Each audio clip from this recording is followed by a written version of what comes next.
امریکہ کی ہو یا پاکستان کی، کوئی شخص اپنی عوام کو سہولت اور سکھ نہیں دے پا رہا. حکومتیں ناکام ہو رہی ہیں، جرم بڑھ رہے ہیں، گناہ بڑھ رہے ہیں، اور وہ قوانین بن رہے ہیں جو خدا کے خلاف ہیں. اس لیے بادشاہیاں قائم نہ رہیں گی، کیونکہ بادشاہیاں خدا کے خلاف ہو گئی ہیں. نبوکدنصر بادشاہ نے جب اپنی ایک بڑی بادشاہ پہ نگاہ کی تو اس نے گھمنڈ کیا، اپنے محل کے چبوترے پہ کھڑے ہوئے تھا، کیا یہ سب کچھ بابل میری محنت اور میری کاراگری نہیں ہے؟ تو لکھا ہے اسی وقت خدا کی آواز اسے سنائی دی، اور جب اس نے خدا کی آواز کو سنا تو اس کا دل اور دماغ کس کی مانند بن گیا؟ بیل کی مانند. بیل کی مانند. اور وہ گھاس کھانے لگا. کیا کھانے لگا؟ گھاس. اور محل چھوڑ کر بیابان میں بھاگ گیا، اور وہاں 7 دور رہا، اور وہاں پر اس نے زندگی گزاری. ننگے پاؤں، ننگا جسم، داڑھی بڑی ہوئی، مونچھیں بڑی ہوئی، بال بڑے ہوئے، ناخن بڑے ہوئے، اور اس نے جانوروں کی طرح زندگی بسر کی، کیونکہ اس نے خدا کو جلال نہ دیا. حالانکہ وہ بت پرست بادشاہ تھا، پر خدا سب بادشاہوں کا بادشاہ ہے، وہ سب خداؤں کا خدا ہے. سو خدا نے جب دیکھا کہ اس کی زندگی میں گھمنڈ آیا ہے تو وہ کیا بن گیا؟ بیل. خدا کو اس نے بنایا تھا کیونکہ وہ بیل کے پجاری تھے. سو خدا نے اسے بتایا. لکھا، وہ لکھتا ہے اپنے دانیل کی کتاب میں لکھتا ہے کہ پھر اس کو ہوش آیا اور خدا نے اس کا دل اور اس کی عقل اس کو واپس بخشی. تب اس کو یاد آیا کہ آسمان اور زمین کے تلے رب الافواج ہی بادشاہ ہے، اور وہی بادشاہ کا بادشاہ اور خداؤں کا خدا ہے. میں نے کس کی تفکیر کی؟ جو سب خداؤں کا خدا ہے، جو بادشاہ کا بادشاہ اور خداؤں کا خدا ہے. سو آپ کا خدا اتنا بڑا ہے کہ وہ بادشاہ کو ایک لمحے میں بدل دیتا ہے. تو دنیا کے لیے سب سے خطرناک چیز ابلیس ہے، اور ابلیس کے لیے سب سے خطرناک خدا کی بادشاہی ہے، کیونکہ ابلیس نہیں چاہتا کہ خدا کی بادشاہی آئے. اور خدا اس سارے منصوبے کو مکمل کر چکا ہے. باپ جی نے سارا کام مکمل کر لیا ہوا ہے. اس نے اپنے بیٹے کو بھیج دیا ہے، اس نے اپنے بیٹے کو زمین پر اتار دیا ہے، اور زمین اس کے جلال سے معمور ہو چکی ہے. اس نے سب گناہگاروں کو راست بات ٹھہرانے کے لیے اس کا پاک خون دیا ہے، تاکہ لوگ خدا کی بادشاہی کے بارے سو سکیں، پاکیزگی اور طہارت میں ہیں. ہم نے بہت 3-4 آیتیں ڈسکس کی. ایک آیت، وہ بیٹا جنگنے لگی، وہ لڑکا جو لوہا کے آسا سے سب قوموں پر حکومت کرے گا، اس کا بچہ یکا خدا اس کے تخت کے پاس تک پہنچا دیا گیا. اور وہ عورت اس بیابان کو بھاگ گئی جہاں خدا کی طرف سے اس کے لیے ایک جگہ تیار کی گئی تھی، تاکہ وہاں 1260 دن تک اس کی پرورش کی جائے. کیونکہ اس عورت نے عورت کون ہے؟ اسرائیل. اس عورت نے ایسے لڑکے کو جنم دیا ہے جس کے 12 ستارے ہیں، یعنی کہ 12 قبیلے ہیں، اور چاند اس کے پاؤں کے نیچے ہے، اور 12 ستاروں کا تاج اس نے پہنا ہوا ہے. اس عورت نے ایک بادشاہ کو جنم دیا ہے جو لوہا کے آسا سے سب حکومتوں پر حکومت کرے گا. سب حکومتوں پر کیا کرے گا؟ حکومت کرے گا. وہ ایسا بڑا بادشاہ ہے کہ وہ اکیلا ہی بادشاہ ہوگا اور سب حکومتوں پر حکومت کرے گا. اس لیے وہ بادشاہ کا بادشاہ اور خداوندوں کا خدا ہے. ابھی تک زمین پر کس کی بادشاہی ہے؟ ابلیس کی. یہ سچ ہے.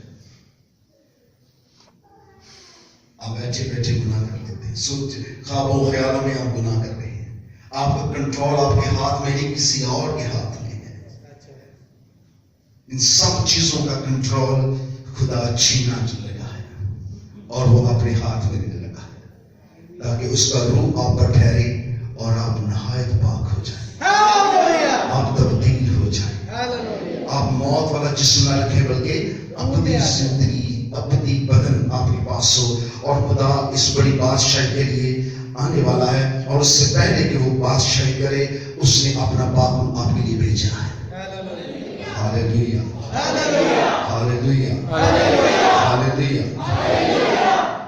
سو ان سب چیزوں کے لیے بزرگان دین جو تھے وہ آپس میں بیٹھ کے سوچتے تھے یہ کون سی امت ہوگی جس پر خدا کیا کرے گا، جس پر خدا کیا کرے گا، جس پر خدا کیا کرے گا۔ میں کہتا ہوں جلال کے ساتھ زور سے ہاتھ بلند کر کے، ایک نہیں دونوں ہاتھ بلند کر کے بولیں گے وہ کون سی امت کا ہوگا، یہ کون سی امت ہوگی، کون سی امت ہوگی، وہ فصل والی امت کون سی ہوگی۔ وہ بیٹھ کے سوچتے تھے یہ کون لوگ ہوں گے، یہ کہاں سے آئیں گے، یہ کیسے لوگ ہوں گے۔ ان کو پتا نہیں تھا یہ سارے گناہ گار ہوں گے اور سارے راست باز ہوں گے۔ ہاللیلویا، یہی خدا کا فضل ہے۔ اس کے کان سنے کہ روح کلیسیا سے کیا فرماتا ہے۔ ابلیس نے سب کو گناہ گار ٹھہرایا اور یسوع سب کو راست باز ٹھہرانے آیا۔ وہ کسی کو مجرم نہیں ٹھہراتا ہے بلکہ وہ سب کے گناہوں کو معاف کرتا ہے، کفارہ خود بنتا ہے، معافی خود بنتا ہے، اور خدا کے پاس بھی خود لے جانے کے لیے آنے والا ہے۔ کون آنے والا ہے؟ کون آنے والا ہے؟ اب ابلیس کے لیے یہ بہت بڑا مسئلہ ہے۔ پہلے تو اس کے پاس وہ عورت تھی جس نے اس بیٹے کو جنا ہے، وہ چاہتا ہے اس عورت کو فنا کر دے کیونکہ اس نے اتنا زبردست بیٹے کو پیدا کیا ہے کہ وہ بادشاہوں کا بادشاہ اور خداوندوں کا خدا ہو کر آنے والا ہے۔ تو اس قوم جس عورت کے وہ بہت جانی دشمن ہے، اس پر اس کی بڑی کڑی نظر ہے اور وہ چاہتا ہے کہ وہ بدی کرے، وہ بدکاری کرے، وہ خدا سے دور ہو جائے تاکہ خدا اس کے خلاف ہو جائے اور وہ فنا ہو جائے۔ اور جب وہ فنا ہو جائے گی اس کا انجام باقی قومیں دیکھیں گے اور ان قوموں کو نصیحت ہوگی کہ خدا کی قوم نہیں بننا ہے۔ سچ یہ ہے کہ اس قوم نے بہت دکھ سہا ہے، اور کیسی بات ہے کہ آنے والے دور میں پھر وہ دکھ سہنے والی ہے، کیونکہ درد زار اس کا ختم نہیں ہوا۔ ہر وہ قوم، ہر وہ قبیلہ جس کا درد زار گناہ ہے، اگر اس کی زندگی میں یسوع ہے تو اس نے درد زار پر فتح پانی ہے، اور جب تک ان کی زندگی میں یسوع نہیں آئے گا ان کے درد زار لگا رہے گا۔ اس لیے اس قوم کو دکھ سہنا ہے۔ ایک اور عورت ہے جو بہت خوبصورت ہوتی جا رہی ہے، جو بہت تیار ہوتی جا رہی ہے، وہ اپنے آپ کو راستہ کرتی جا رہی ہے، اور وہ خدا اور خدا کے جلال سے معمور ہوتی جا رہی ہے، اور وہ دشمن ابلیس پر فتح پاتی جا رہی ہے۔ ہاللیلویا۔ وہ دشمن ابلیس کو نیست کرتی جا رہی ہے اور دشمن کی ساری طاقت پر غلبہ پا رہی ہے۔ وہ کون ہے عورت؟ کون ہے؟ کون؟ کون سی کلیسیا؟ مسیح کی دلہن کون ہے؟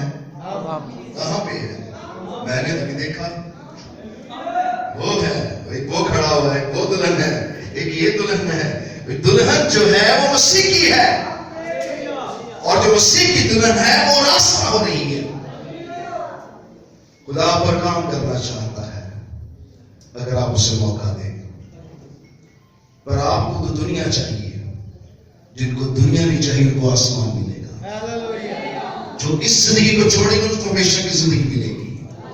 جو دنیا سے محبت رکھتے ہیں ان کو خدا سے محبت نہیں رکھ سکتے، اور جو خدا سے محبت رکھتے ہیں وہ اس دنیا پر فتح پائیں گے۔ ہاللیلویا، ہاللیلویا، ہاللیلویا۔ کیونکہ خدا نے دنیا سے ایسی محبت رکھی ہے کہ اس نے اپنا اکلوتا بیٹا بخش دیا ہے تاکہ جو کوئی اس اس پر ایمان لائے ہلاک نہ ہو بلکہ بے شکی